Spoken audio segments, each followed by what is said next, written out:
When you train with Lipstick Tactical to get your concealed carry certification, you're going to spend the majority of the time of that class in the classroom setting. We're going to go over the laws of concealed carry certification.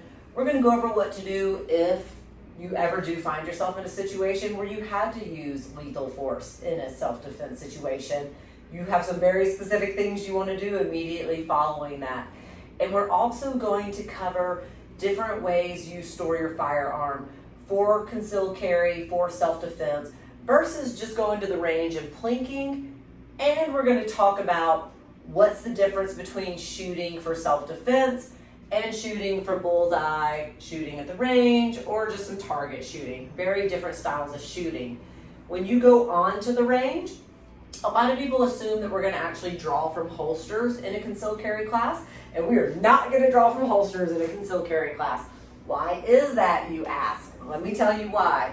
Because when you pull from your holster, so I carry corset, as you all know, I'm not going to draw my firearm out because I am loaded. I carry one in the chamber. But when I pull this firearm out, the fabric is so tight on this corset that it actually makes the gun want to do this when I'm pulling it out. So the gun wants to naturally sweep me the way the fabric is pushing on it. So I've got to practice and very consciously pull that gun forward. So when it clears this top piece of the fabric, it goes out. Then the next thing that's going to happen, if I'm not really well versed in drawing from this holster position, I'm going to pull that firearm out, and then here's what's going to happen next. And I see it all the time with new shooters. So what's happening here?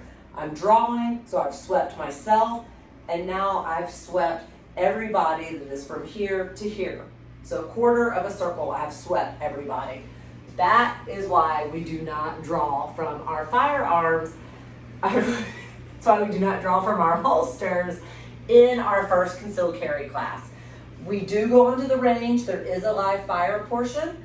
What we do during that is that we just look for firearm competency and safety.